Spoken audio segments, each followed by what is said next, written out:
परिस्थितियों के निर्मित होने से मन उछटता है। एक ने अपने बेटे की शादी की, अपेक्षाएं ज़्यादा थी और उन्हीं अपेक्षाओं से भर करके शादी की। बहू आई, अपेक्षा के अनुरूप नहीं निकली, मन उछट गया, मन उछट गया।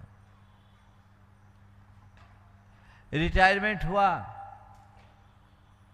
अभी तक बड़े अधिकारी थे, सब सैल्यूट ठोकते। अब रिटायरमेंट के बाद कोई काम नहीं, अब रुतबा भी नहीं, अब बच्चे विदेश में, घर में मियाँ बीबी, करे क्या? मन में उचाट। उचाट को एक अवसर भी बनाया जा सकता है।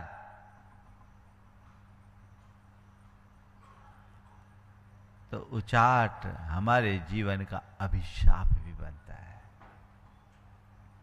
ज्यादातर लोग नकारात्मक दिशा में जाते हैं। पहले हम उचाट के रूपों की चर्चा कर ले, फिर हम देखें कि इस उचाट को हम जीवन की रचनात्मक उपलब्धि कैसे बना सकते हैं, कैसे बदला जा सकता है। उचाट अनेक रूपों में आता है। सबसे पहला उचाट है संबंधों से उचाट। रिश्ते, नाते, परिवार, परिजन, सबसे मन का उचट जाना।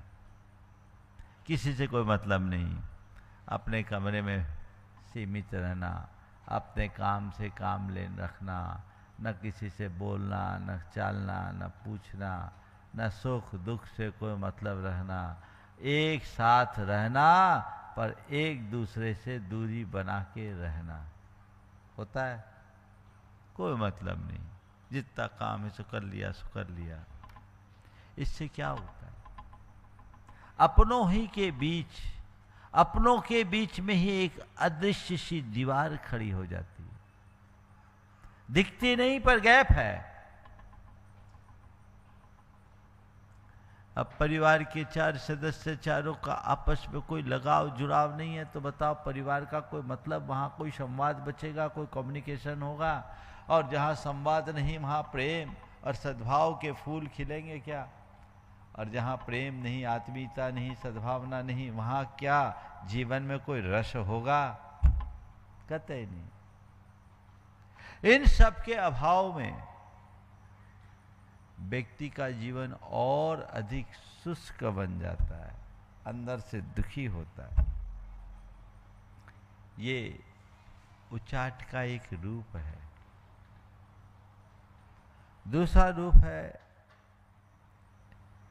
कार्यों में उचाट आना। कोई काम में मन नहीं लगना, ऊब जाना, थक जाना। अरे अब क्या करे, कौन करे, मन उछट गया, जी उछट गया, अब करने का मन नहीं करता, कुछ करे नहीं, कर भी ले तो अनमने भाव से करे। संत कहते कोई भी काम करो तो उस काम को काम मानने की जगह अपनी पूजा मान करके करो। काम को काम मानोगे तो वो बोझ बनेगा, और काम को पूजा मानोगे तो वो धर्म बन जाएगा। उससे तुम्हारे जीवन में एक उत्साह जगेगा। लेकिन काम करते करते अक्सर लोग थक जाते, उचाट आती। एक बार एक बहन जी ने मुझसे पूछा, इसी भोपाल में 1995 में पूछा था, बोला महाराज जी आप लोग ऊबते नहीं हैं? सीधा सीधा पूछा, आप लोग ऊबते नहीं हैं? बोले क्या मतलब? बोले महाराज जी हम लोग रोज घर गृहस्थी का काम करते, वही खाना बनाना, वही बच्चों को तैयार करना, वही पति की सेवा करना और घर गृहस्थी में उलझ जाना, हम लोगों का मन ऊब जाता है। आप नहीं ऊबते? आपको रोज वही प्रवचन देना, वही स्वाध्याय करना, वही सामायिक करना, इतने साल हो गए, आप ऊबते नहीं? मैंने कहा जो अपने में डूबा रहता है वो कभी ऊबता नहीं। ऊब से बचना चाहते हो तो अपने में डूबना सीखो, डूब जाओ। तुम्हारे और हमारे में बड़ा अंतर है।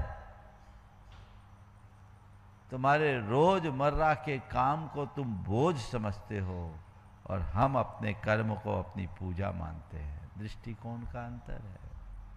फिर तुम्हारे रोज के काम में तुम्हें रोज एक सी अनुभूति है, और हमारी हर सामायिक हमें रिफ्रेश करती है, नया अनुभव देती है।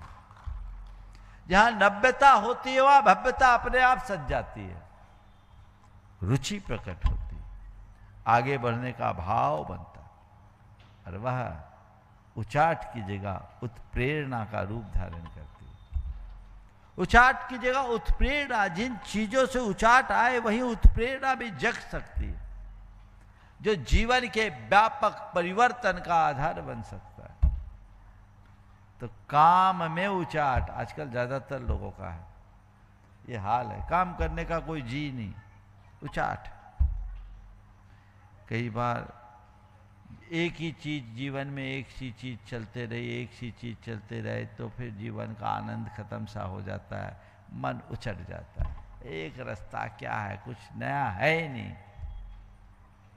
नया नया चाहिए, कपड़े नए चाहिए,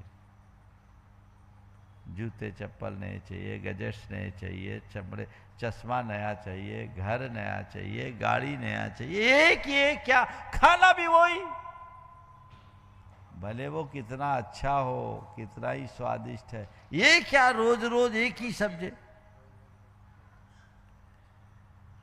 है ना, ये क्या है, उचाट। एक ने एक बार हमसे कहा, उन दिनों में केवल 2 सब्जी लेता था, लौकी और तोरू, तीसरी सब्जी नहीं लेता था। तो एक ने बोला, महाराज जी आप रोज रोज लौकी खाते उगताते नहीं है। हमने कहा, सुनो भैया, सदा सुहागन बनी रहे ये लौकी और दाल, सदा सुहागन बनी रहे ये लौकी और दाल। बोले क्यों? बोले सबसे अच्छी सब्जी है, हितकर है।